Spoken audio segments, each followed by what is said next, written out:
இப்போ இந்த விசிறி சீக்வென்ஸ நம்ம எப்படிலாம் ஸ்டிச் பண்ணலாம் அப்படின்னா, ஃபர்ஸ்ட் வந்து ஒரு ட்ரையாங்கிள் ஃபார்மேட்டுக்கு பண்ணலாம். ஓகேங்களா? இந்த மாதிரி வச்சுட்டு, அடுத்து கீழ ஒண்ணு வர மாரி வச்சுக்கலாம். ஓகேவா? இப்போ இந்த 3ஓட ஜாயிண்ட்லயும் நான் என்ன பண்ணலாம்? இந்த ஜாயிண்ட்ல இங்க ஒரு டியூப் பீட் குடுத்திருப்பீங்க, இங்க ஒரு டியூப் பீட், இங்க ஒரு டியூப் பீட் குடுத்திருப்பீங்க. அப்படி இல்லையா, எம்ப்டியா ஸ்டிச் பண்ணிட்டு, இங்க பாருங்க. இதுக்கு மேல இந்த குட்டி ஃப்ளார் சீக்வென்ஸ். ஓகேவா?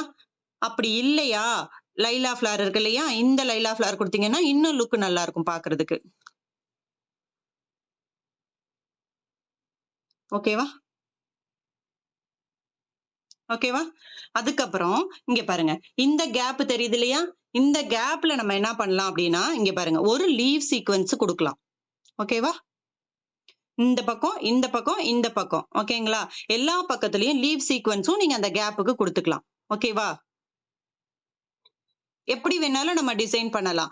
இல்ல ஒரு சர்க்கிள் ஷேப்புக்கு நான் வந்து பெட்டல் ஃபார்ம் பண்றேன் அப்படின்னாலும், நீங்க அந்த சர்க்கிள் ஷேப்புக்கு இந்த மாதிரி வச்சு பக்கத்துல, பக்கத்துல வர மாரி அழகா ஒரு 4 பெட்டல், 5 பெட்டல்னு சொல்லி நீங்க ஃபார்ம் பண்ணிக்கலாம். இங்க பாருங்க. இந்த மாரி பக்கத்து, பக்கத்துல வர மாரி வச்சு 4 பெட்டல்.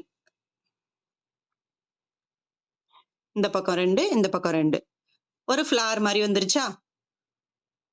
அதுக்கு மேல நீங்க என்ன லுக் வேணாலும் குடுத்துக்கலாம்.